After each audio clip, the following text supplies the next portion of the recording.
안녕하십니까, 래피드입니다. 1월 15일 삼성전자 보도록 하겠습니다. 먼저 증시 보겠습니다. 코스피 1.3%, 그 다음에 코스닥은 1.2% 정도 하락을 했고요.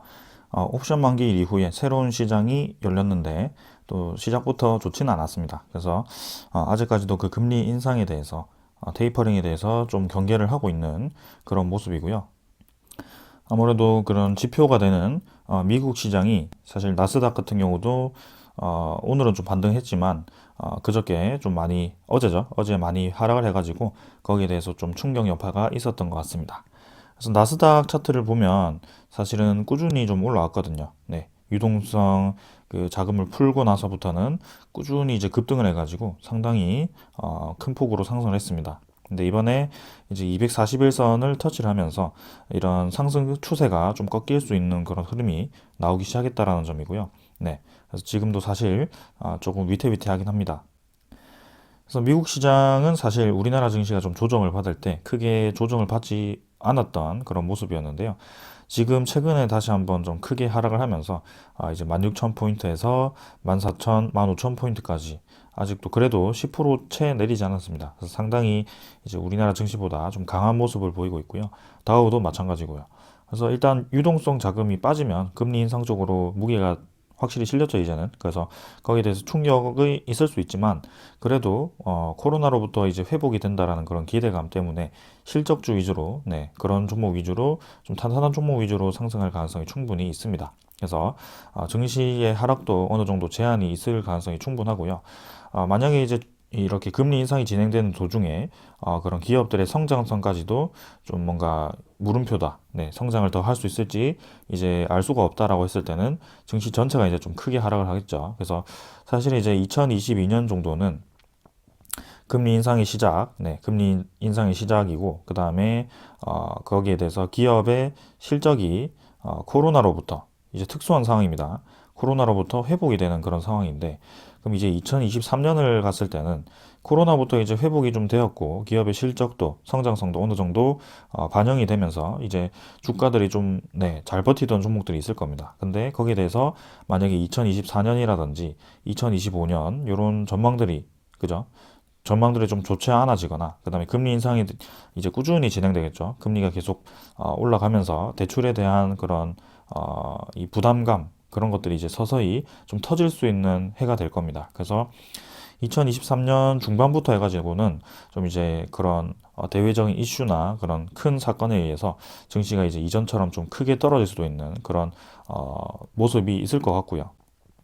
뭐 섣불리 이렇게 정확하게 막 타이밍을 맞추기는 어렵지만 그래도 전체적인 흐름 자체는 올해까지는 그래도 잘 버티고 실적주 위주로 상승이 나오겠지만 내년부터는 조금 이제 금리 인상에 대해서 부담감을 가질 수 있는 그런 상황이 충분히 나올 수 있다. 네, 그렇게 생각을 좀 하고 있습니다.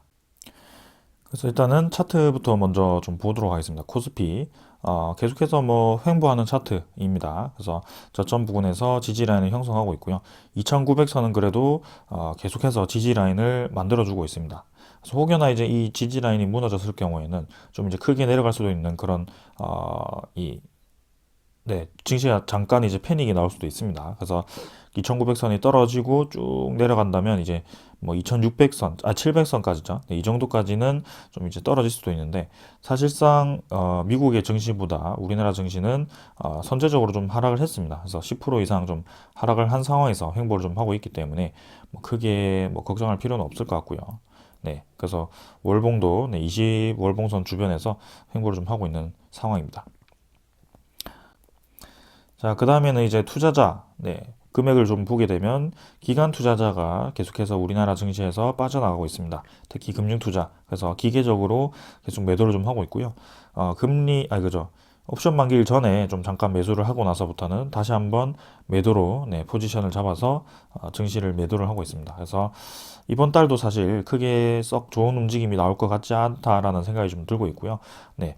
그런 금리 인상에 대한 여파가 좀 끝나야 될 것 같습니다. 그렇게 이제 끝나고 다시 한번 성장주 위주로 좀 관심을 받을 때 회복기가 있을 것 같고요. 지금 일단은 관망을 하고 숨죽여서 좀 기다려야 될 것 같은 네, 증시의 흐름입니다. 자, 그만큼 이제 재미도 없고, 네, 무리해서 투자도 하면 안 되는 그런 시장 분위기이기 때문에 천천히 한번 지켜보도록 합시다.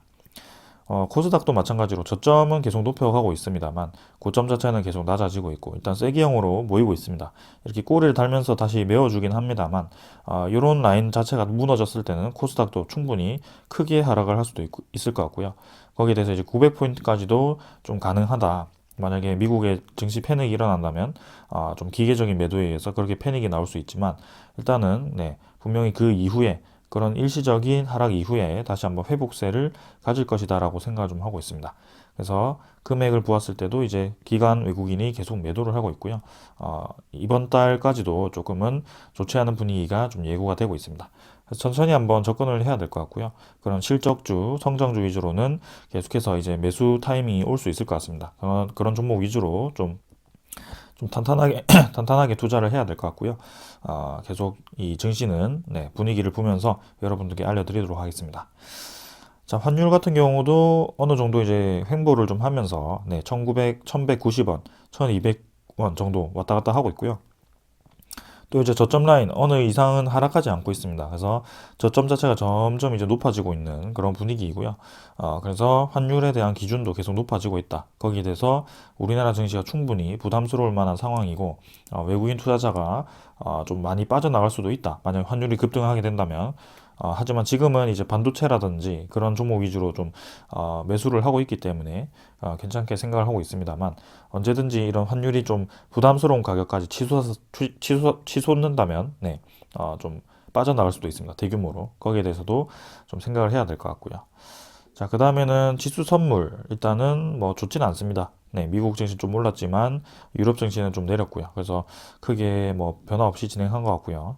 채권 같은 경우는 네, 이제 미국 10년물 국채금리가 1.8%대를 향하고 있습니다. 그래서 꾸준히 이제 올라가는 방향으로 진행이 되고 있고요. 금리 인상이 이제 본격적으로 진행될 것 같습니다. 이제는 평년의 흐름대로 지금 국채 금리가 가격이 형성이 되고 있기 때문에 이제 금리 인상에 대한 방향으로 확실히 자리를 잡을 것 같고 거기에 대해서 유동성 자금이 좀 빠져나가는 그런 흐름이 계속될 것 같습니다.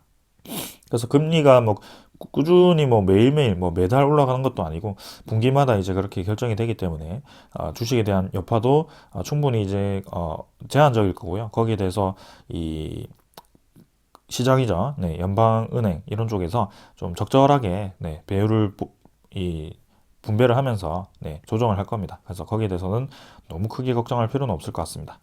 자, 일단 여기서 오늘 증시는 그만 보고 네, 종목 보도록 하겠습니다. 삼성전자 보겠습니다. 600원 하락해서 0.77% 하락했고요. 77,300원으로 마무리를 했습니다. 시간의 거래는 뭐 크게 없었고요. 그래서 1 거래량은 1000만 주 정도로 뭐 또 크게 이상 없이 진행을 한 것 같습니다. 그래서 최근에는 네, 주식 시장 흐름이 굉장히 이제 좋지 않다 보니까 이런 식으로 좀 약세를 좀 띠고 있고요. 그래도 전체 거래량이 뭐 크게 많지 않고 이 하락에 대한 하방 경직도 굉장히 강한 그런 모습입니다. 그래서 삼성전자 같은 경우는 확실히 지금 중간 단계에서 자리를 좀 잡고 있는 단계이고요. 이대로 쭉 올라갔으면 좋았지만 사실상 이제 코스피에 대한 그런 조정분으로 조금 이제 쉬어가는 모습이 보입니다. 하지만 완벽하게 21선이 위로 들었고 앞으로 추가 상승할 가능성이 충분히 있다라고 저는 보여지고요. 이제는 올해 2022년 금리 인상에 대한 위기감도 있지만 거기에 대해서 삼성전자가 실적을 회복하는 성장을 할 수 있는 발판을 마련하는 그런 한 해가 될 거라고 생각을 하고 있기 때문에 거기에 대해서 분명히 제 가치를 평가받을 거라고 생각을 합니다. 그래서 이제 9만원, 9만 이상, 네, 10만원까지도 좀 노려볼 수 있는 자리라고 저는 생각을 하고 있고요. 지금 천천히 좀 올라가는 그런 그림이 보이고 있습니다. 그래서 241선 일단 근처에서 주가가 좀 횡보를 하고 있는데요. 지금 당장에서야 저점 라인을 좀 살펴보면 한 76,000원 정도, 76,400원 정도가 저점 라인으로 보이고요. 그 라인을 이제 지키고 나서 서서히 이제 올라가는 방향으로 진행이 되지 않을까. 그래서 뭐 이런 횡보 과정, 그죠? 박스권을 거치면서 다시 한번 주가가 올라가는 그런 그림이 충분히 나올 수도 있고요. 좀 더 보도록 하겠습니다. 일단 월봉 자체는 완벽하게 반등을 해주었고요. 거기에 대해서 중간 정도 위치에서 자리를 잡으면서 진행을 하고 있는 모습입니다. 그래서 삼성전자 같은 경우 사실 지금 당장의 차트가 크게 중요하지 않기 때문에 크게 보지 않고 넘어가도록 하고요. 거래량 자체가 다시 한번 힘이 실려지는지 좀 보는 것도 좋을 것 같습니다.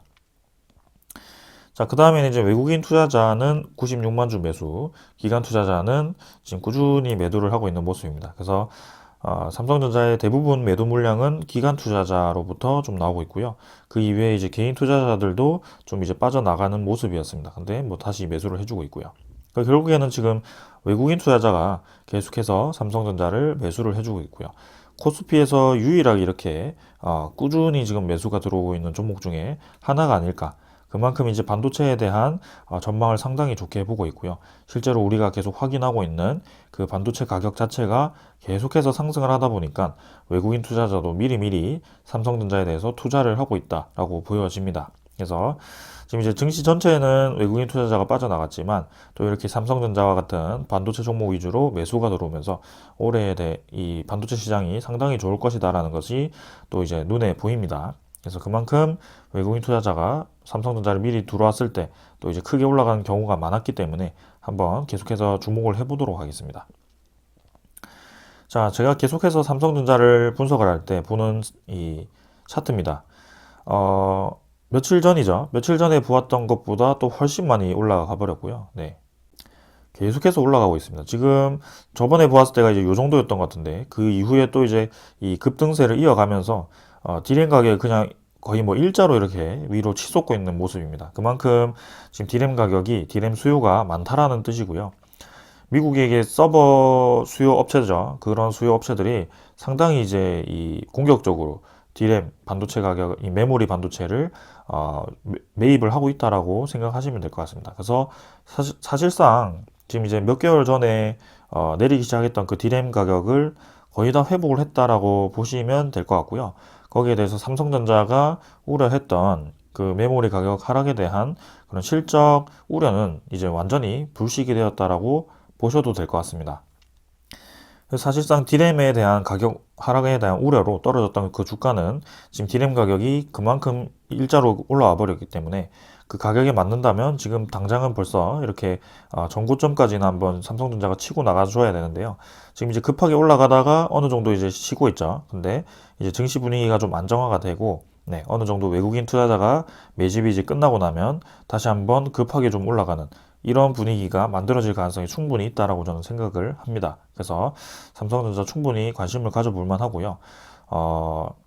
이렇게 큰 종목도 이렇게 강한 매수 세력이 들어오기 시작하면은 정말 네, 묻지만 상승이 나옵니다. 그만큼 최근에 주식 시장은 이 강한 수급이 핵심이고요. 거래량과 그 매수 세력이 핵심입니다. 그래서 유동성 시장에 맞게 또 이제 움직이는 방향이고요. 금리 인상에 대해서 조금 이제 유동성 자금이 줄어들고 있지만 그래도 이 실적 회복에 대한 이 수요 자체는 상당히 많이 들어올 것이다. 그래서 올해 이제 매출도 작년보다 많이 나올 가능성이 크고요. 300조 이상이 찍히지 않을까라는 생각으로 한번 기대를 해보겠습니다.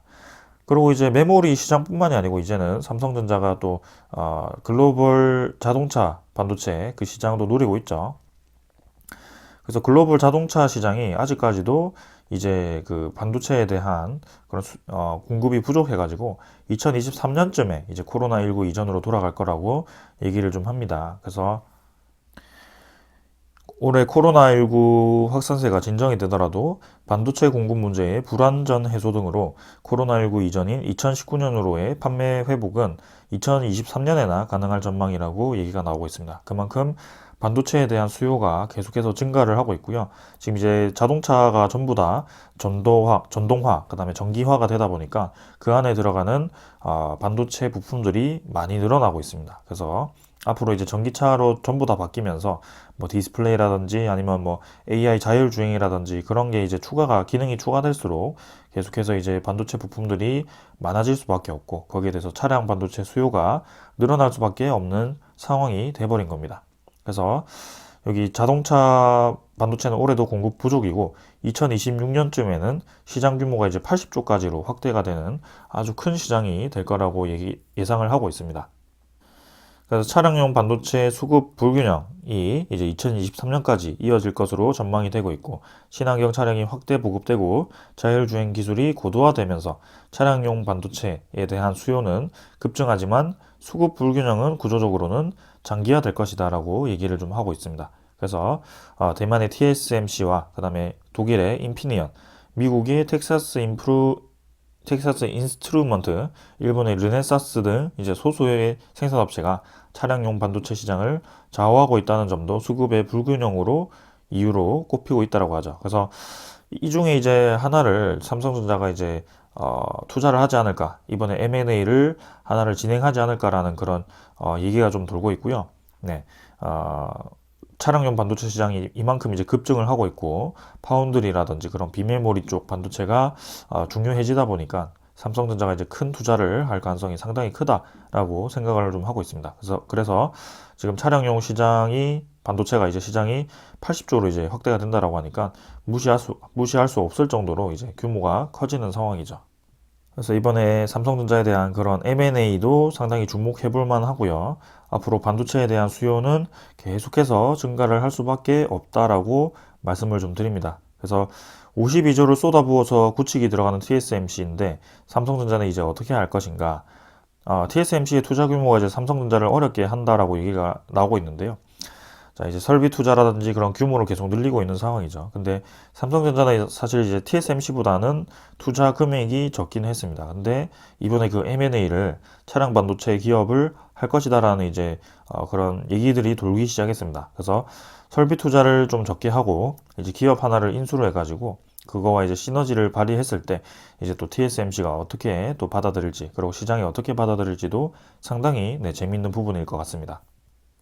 그래서 지금 뭐 글로벌 파운드리 시장 점유율은 TSMC가 53.1%, 삼성전자가 17.12%, 대만 UMC가 7.3%, 글로벌 파운드리가 6.1%. 그래서 파운드리 시장 내에서는 이제 삼성전자가 2등이긴 하지만 그래도 TSMC와의 이 격차가 상당히 벌어져 있는 상황에서 과연 이제 어떤 묘수를 또 둘 것인가? 그런 이제 파운드리라든지 시스템 반도체 그쪽 시장이 이제 또 향후 성장성과 그런 반도체에 대한 수익을 또 결정할 가능성이 크기 때문에 삼성전자의 주가도 여기에 영향을 충분히 받을 거라고 생각합니다.